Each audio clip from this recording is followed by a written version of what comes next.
Hola ratones de biblioteca, soy Tatiana del Ratón de Alexandria y hoy os traigo la reseña de Kokoro.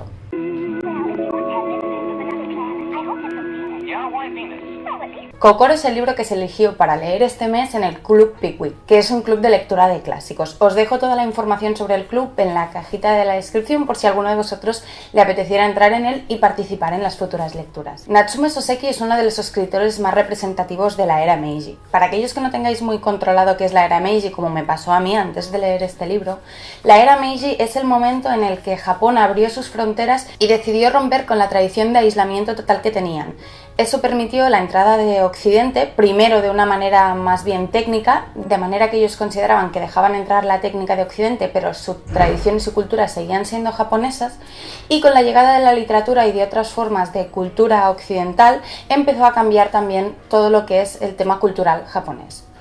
¿En qué cambió la literatura pre-Meiji y a partir de la era Meiji? Pues bien, antes de Meiji había una unión muy fuerte del yo, la naturaleza y lo divino, de manera que no existía propiamente dicho un yo. Toda la literatura japonesa eran bien o historietas cómicas de tabernas o cosas como muy ambientales que no tenían muchos personajes o que no tenían mucha trama, no se profundizaba en la psicología de los personajes porque no había ese sentimiento del yo, no había esa individualidad que luego llegaría con la entrada de la era Meiji y que llegaría con la llegada de la cultura occidental. Natsume Soseki es un escritor que se caracteriza precisamente por reflejar la psicología de los personajes en sus libros, y eso es algo que vemos claramente en Kokoro. Es un libro que básicamente relata la relación entre dos personajes, nuestro protagonista, que es un joven estudiante, y Sensei, que es un hombre que él conoce durante unas vacaciones y al que empieza a llamar Sensei no porque sea realmente su maestro o profesor, sino porque es una persona que es mayor que él y al que él de alguna manera idealiza. En casi todo el libro la acción es más bien poca, no es un libro que tenga una trama muy trepidante en el que pasen muchas cosas. Soseki se centra más en los pensamientos, las sensaciones, las emociones, los dilemas internos que tienen los personajes. Nos centramos absolutamente en la psicología de ellos. Y la estructura del libro está dividida en tres partes. La primera parte es en la que se conocen Sensei y nuestro protagonista. Y en esta primera parte, Soseki se encarga de mostrarnos la figura del Sensei desde fuera, desde el punto de vista del protagonista y del lector, mostrándonoslo como una figura extraña y un poco misteriosa, distante, bastante fría, pero hay una diferencia entre el lector y el protagonista, y es que el lector no conoce toda la historia y el narrador sí, de modo que se permite ciertos comentarios tipo luego sabría por qué se comportaba así o luego entendí ese comportamiento, que hacen que se genere un misterio alrededor de la figura de Sensei, que es lo que nos enganchará durante todo el libro. Para mí principalmente lo que te engancha durante toda la lectura es pensar, ostras, ¿qué le había pasado en su pasado a Sensei para convertirse en este personaje?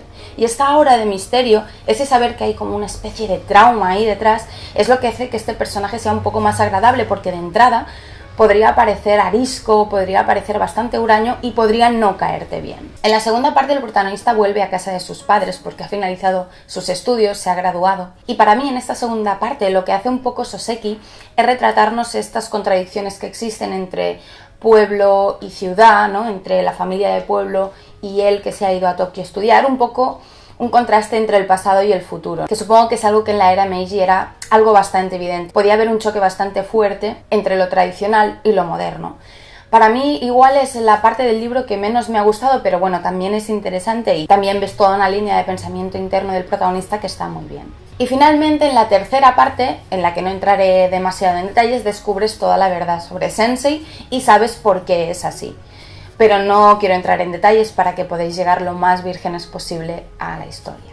El estilo de Kokoro me ha parecido muy bonito, muy bello, muy elegante, pero a la vez muy ligero y muy sencillo. Para mí tenía algunas reminiscencias, a los haikus, a esta sencillez de la concisión, pero que a la hora es muy poético, pero que no es nada pesado. Y creo que a pesar de que hable de pensamientos y de emociones que a veces son tormentosas, siempre conserva esa sencillez, esa elegancia y esa emotividad. Pero a pesar de esta concisión de no usar ni una palabra de más ni una palabra de menos, hay algo muy curioso en este libro, que es muy poco concreto con sus personajes. Por ejemplo, no conocemos sus nombres, casi todos tienen motes, al menos nuestros personajes protagonistas. No conocemos tampoco sus edades, excepto por el hecho de que sabemos que nuestro protagonista es un estudiante y que se ha graduado de la universidad y que Sensei es mayor y sí que puedes hacer un poco puzzle, pero no te lo dice de entrada. Y tampoco, por ejemplo, sabemos exactamente qué están estudiando o a qué se dedican. O sea que a ese nivel me parece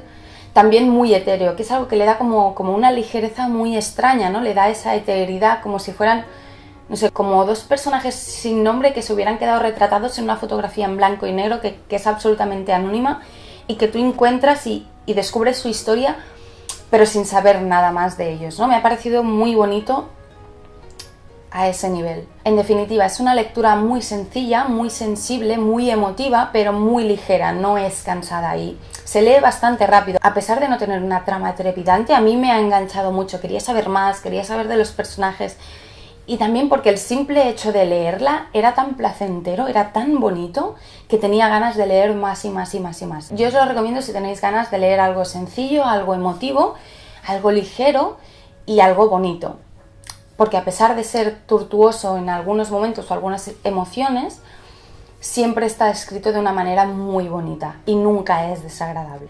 Y hasta aquí el vídeo de hoy, os dejo toda la información sobre el club, sobre Kokoro en la cajita de descripción. Ya sabéis que podéis dejarme lo que queráis en la cajita de comentarios, si habéis leído el libro, si lo conocíais, si no lo conocíais, si tenéis ganas de leerlo, si os he hecho entrar ganas de leerlo. Os podéis suscribir en el botón rojo de aquí abajo y nos vemos la semana que viene con otro vídeo.